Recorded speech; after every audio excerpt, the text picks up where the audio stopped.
자, 그 양자역학의 세 번째 특징은 양자도약입니다. 그러니까 양자중첩, 양자얽힘, 그리고 양자도약. 세 번째 특징은 양자도약이 됩니다.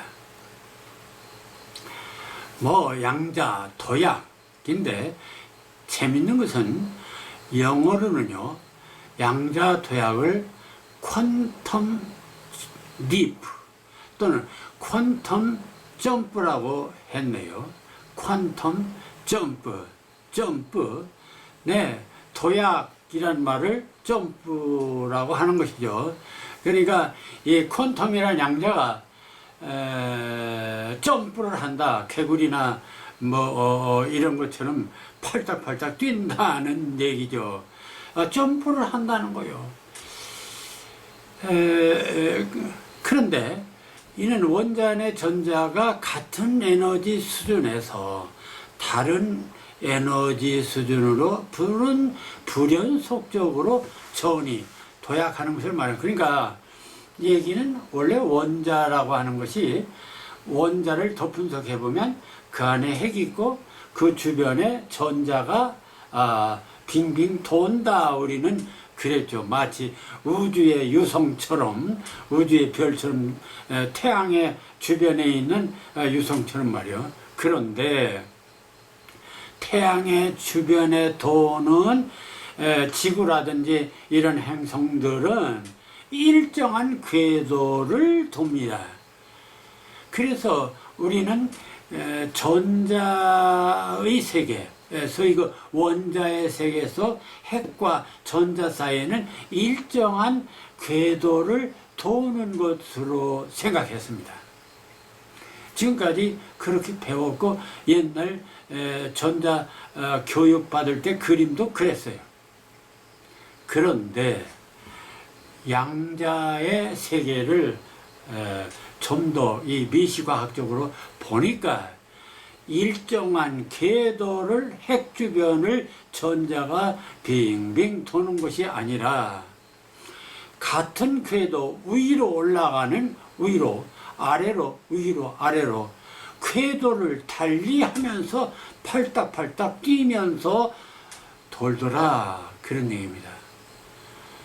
그래서 지금은요, 그 원자의 그림을 보여줄 때 그 핵 주변에 전자가 빙빙 돌아가는 그림이 아니라 마치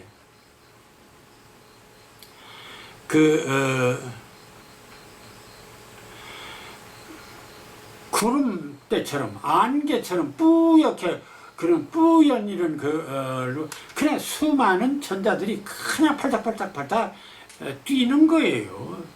뛰어. 그러니까 전자라고 하는 것의 생리는 한 궤도를 도는 게 아니라 여기저기 팔딱 뛰는 거예요. 핵 주변에서. 이게 바로 전자입니다. 그러니까 근데 재미있는 것을요, 소위 퀀텀 점프라는 말을 썼는데, 그러니까 뛰는데, 그러니까 일정하게 뛰는 게 아니라 연속적으로 이렇게 움직이는 게 아니라 불연속적으로 움직인다는 사실이 있습니다. 불연속적으로 여기를 막 펄딱펄딱 뛰어요. 그럼 뛰다 보면 다른 전자하고도 부딪힐 수도 있고, 그러면 서로 충돌도 되게 되겠고, 또 높이 뛰었다 아래 뛰었다 하면은 에너지가 거기에 따라서 다르게 나타나요. 다르게 나타나니까 거기서 열이 나죠. 열이 나니까 빛이 나죠. 이 세상에 있는 모든 만물들은 다 색깔을 가지고 있다고 보는 거죠. 그런데 따지고 보면 이 전자들이 팔딱팔딱 이렇게 뛰면서 충돌하면서 나타내는 에너지, 그 빛이 바로 우리들이 보는 사물의 색깔입니다. 신비하지 않습니까? 근데 재미난 것이 그래서 이런 것들을 과거에는 전이 트랜지션이라는 말을 쓰기도 했습니다. 전이. 여러분들 시학에서 전이라는 말 들어봤습니까? 네, 메타포의 생명이 아리스토텔레스가 최초로 시학을 쓰면서 사용한 말이 트랜지션, 트랜스포, 전이란 말을 썼습니다. 네, 굴을 전 옮기기, 굴러서 옮기는, 네, 오버 캐링, 전이에요. 근데 이걸 또 뭐 사회에서는 막 이제 예를 들어서 아주 비약적으로, 기적적으로 기업이 발전하고 확장될 때 이런 것을 도약, 이런 말을 쓰죠. 그러니까 이제 놀라운 그 기업의 도약적인 발전을 이렇게 하는데, 네, 도약은 상식을 벗어난 정말 뛰어넘는 막 그런 사건입니다. 이 도약의 어원이 막 전이라고 했는데, 전이 하면 여러분들 이해를 해야 될 또 하나 재밌는 말이 트랜스젠더. 네, 트랜스젠더. 남자가 여자로 바뀌는 거예요. 여자가 남자로 바뀌는 겁니다. 자, 어쨌든 이 전이라고 하는 것도 또 하나의 양자 세계에서 밝혀진 사건이면서도 동시에 우주를 다시 새롭게 깨닫게 되고 발견하게 되는 놀라운 진리가 여기에 있습니다. 과거 원자 모형을 보면 원자의 둘레에는 전자가 있고 원자 핵 중심에는 중성자와 양성자가 있는데, 전자는 이를 주위를 마치 지구나 위성들이 태양을 일정한 궤도로 돌듯이 그려져 있었습니다. 그러나 실제 전자는 일정한 궤도를 연속적으로 도는 것이 아니라 불연속적으로, 그것도 몇 계단을 뛰어넘어 불규칙하게 도약, 이것을 전이라고 합니다. 양자 전이가 일어나면 에너지들은 충돌해서 열과 빛을 내는데, 계단의 그 빛의 강도에 따라서, 높이에 따라서, 길에 따라서 무슨 적외선이니 자외선이니 뭐 감마선이니 무슨 이런 등등의 얘기를 하게 되는 것이죠. 따라서 만물이 형형색색의 빛을 내며 우리에게 다가오는 것도 결국은 양자 도약에서 나는 제각각의 불꽃놀이로 인한 것임을 알게 됩니다. 원래 문학에서 전이, 즉 도약이라는 말을 사용하는 것은 일찍이 아리스토텔레스의 시학에서 나오는 말입니다. 그는 은유의 특징을 전이라 했습니다.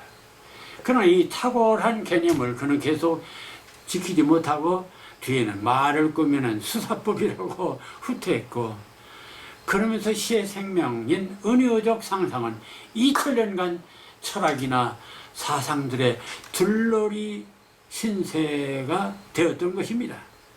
현대 와서 야콥슨이 은유를 하나의 등가성으로, 무카롭스키가 낯설게 만들기로 정의하면서 제 모습을 찾기 시작하는데, 오히려 양자과학인 양자역학에서 전이, 즉 도약이란 말을 쓰고 있으니, 아니 일찍이 시학에서 쓰던 말을 아니 2000년 지난 오늘날 21세기에 양자역학에서 점프 트랜지션을 사용하고 있으니 이 얼마나 역사의 아이러니가 아니겠습니까? 자, 그렇다면 시학의 생명인 은유를 전이라 하는 것을 양자역학에서도 양자도약을 전이라고 하는 이 우주 만물의 불꽃놀이 쇼와 어떤 관계가 있을까? 아리스토텔레스가 은유를 전이라 했고, 이 말은 도약이란 뜻이라고 이미 말했습니다. 근데 은유 즉 메타포의 어원이 메타, 오버, 포, 캐링. 메타포란 넘다와 옮기다란 뜻을 갖고 있습니다. 바로 점프죠. 점프의 개념을 갖고 있는 것이 은유의 본질입니다. 근데 이 은유의 본질인 점프를 오늘 양자역학에서 사용하고 있다는 말입니다. 시학의 핵심이니 은유, 즉 메타포란 기존의 의미를 뛰어넘어 의미를 새롭게 한다는 말입니다. 근데 양자 도약도 기존의 궤도를 뛰어넘는 메타포가 있습니다. 그리고 이것을 우주 만물의 생성과 변화의 근본이라는 데 중요성이 있습니다. 여러분들, 만일 핵 속의 전자가 일정한 궤도만 돈다면 A라는 전자와 B라는 전자는 영원히 서로 만날 수가 없습니다. 정말 각각 놀겠죠. 근데 우리가 몸이 되고 나무가 되고 산천이 되고 바위가 되고 들이 이 자연의 우주 만물이 되는 이유가 무엇인가요? 그 우주 만물이 되는 것은 바로 이 전자들의 도약을 통해서 그 불연속적인 뛰어넘음을 통해서 다른 전자들의 도약과 부딪히면서 결합하고 나눠지고 이런 과정을 거치죠. 이렇게 해서 결합된 것들이 각각 이 세상에 있는 만물이라는 것입니다. 놀랍지 않습니까? 만물이 어떻게 생성된다고요?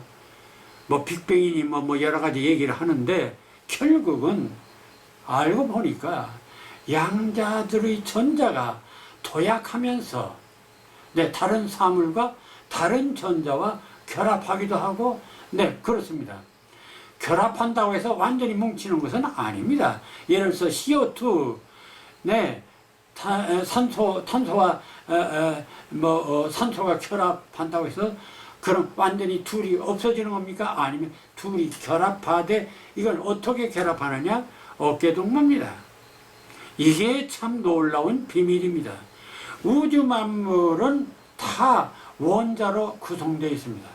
근데 원자들이 어깨동무를 하면서 분자를 형성하고 또 있으면 다른 원자와 이렇게 해서 각각 독자적인 사물들을 형성하고 있습니다. 그래 나누면 탄소, 수소 다 나눠집니다. H2O도 마찬가지입니다. 자, 이렇게 이 양자 도약을 통해서 이질적인 사물이 결합하고 새로운 물건도 막 그게 소위 케미스트리입니다. 화학입니다. 화학적 변화라는 게 별게 아니에요. 바로 이 전자와 전자가 결합하는 것입니다. 이렇게 해서 케미스트리가 형성해 화학의 세계. 그래서 만들어지는 것을 우리는 발명품, 새로운 물질을 발견해 신물질 그럼 새로운 물질이 만들어지는 결정적인 요인이 뭐냐? 양자가 도약하는 데 있습니다. 불연속적인 도약 때문에 가능한 것이다. 자, 이 세상에 있는 모든 사물이 기존의 사물이 그대로 있으면 영원히 그대로 남습니다. 그것이 변화되고 창조되고 발전되려면 도약이 있어야 합니다. 이 세상에 있는 모든 사물의 개념도 마찬가지입니다. 그 개념을 깨고 새로운 개념으로 새로운 가치로 새로운 의미로 계속 창조되기 위해서는 그것이 도약이라고 하는 과정을 거쳐야 됩니다. 그게 메타포 아닙니까? 은유 아닙니까? 그러니까 은유 없이는 이 세상의 정신적인 세계도 전혀 발전할 수가 없습니다. 물질적인 세계가 양자 도약을 통해서 변화하고 발전하듯이 정신세계도 도약을 통해서 트랜스포, 소위 메타포를 통해서 발전하게 되는 것입니다. 자, 그렇다면은 이제 뭔가 저는 이 양자역학을 보면서 내가 그래도 이 암투병을 하면서 일찍이 포기하지 않고 계속 현대과학을 인정하고 노력하는 과정에 이 양자역학을 만나게 되었고 이 양자역학을 통해서 새로운 우주, 새로운 세계를 발견했다는 것을 생각하면 오히려 저는 암투병에게 감사를 드리고 있는 것입니다. 자, 그러니 따라서 이 우주 만물이 아름답게 생성되는 것은 양자들의 도약, 즉 전이가 있기 때문입니다. 시각각가지 아름다운 모습으로 창조되어서 우리를 감동시키는 것도 도약, 메타포, 점프가 있기 때문에 가는 것이고, 그리고 그것을 우리는 과거에 전이라 했고 오늘날 은유라고 말하는 것입니다. 근데 이렇게 원자 내 전자들이 불연속적으로 양자도약을 하는 것조차 과학으로 인정하는 시대, 옛날 같으면 있을 수 없는 얘기죠. 고전적 학적으로 보면 이 양자들의 불연속적인 도약, 이게 있을 수 없어요. 그런데 오늘날은 그게 과학입니다. 그렇다면은 시도 양자역학처럼 뛰어넘는데, 오버와 캐링이 있는데 이것도 당연히 과학이야죠. 그러니까 우리가 과학이라는 개념을 지금까지는 합리적이고 이성적인 것만 과학이라고 생각했는데, 뛰어넘는 것도 과학이다. 뛰어넘는 것도 과학이다. 발상이 뛰어넘는 것도 과학이다. 물질이 현재 물질을 뛰어넘는 것이 과학이고, 사고의 뛰어넘음도 과학이다. 그동안은 비과학이라고, 신비이고, 그건 종교의 세계고, 어떤 미신의 세계고, 이렇게 생각했는데, 양자역학에 와서 보니까 그게 오히려 과학이었어요. 자, 그렇다면 새로운 세계가 또 열리게 됩니다. 그게 뭔가요? 그것은 바로 종교도 과학이다. 여기에 도달할 수 있습니다. 자, 어쨌든 우리는 그래서 다시 저의 절시 꽃밭에서를 다시 또 보겠습니다. 아시다시피 이 시의 서두는 1, 2, 3행 개나리 진달래 흐드러진 꽃밭이다. 이런 표현은 너무 뻔한 일반적인 서술이었습니다. 따라서 충격도 감격도 없습니다. 그런데 꽃밭을 가난 혼인잔치다 라는 상식적으로는 엉뚱한 도약, 뛰어넘기를 하자 충격이 옵니다. 왜 그럴까? 새로운 의미를 느끼게 된다는 것입니다. 파닥이는 같습니다. 그것도 그렇습니다. 잔인한 환상이다, 아리디아린 눈물이다, 모두 꽃밭이라는 일반적인 사실을 불연속적으로, 비과학적으로 그동안의 생각으로 보면 비상식적으로 뛰어넘었는데, 퀀텀 점프를 했는데, 점프를 해서 보니까 기존의 의미를 뛰어넘는 충격의 불꽃놀이를 하게 된다는 사실입니다.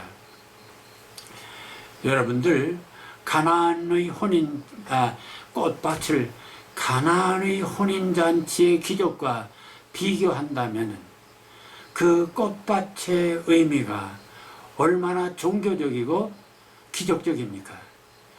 아니, 꽃밭을 맹진사댁 청사초롱이라고 한다면 그 얼마나 기쁨이 넘치는, 환희가 넘치는 그러한 경사 중에 경사입니까?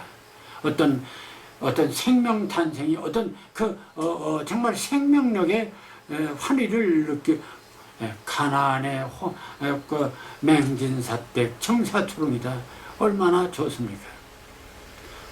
꽃밭을 파닥이는 가슴이다.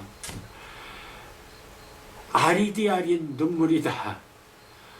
아, 얼마나 짜릿합니까?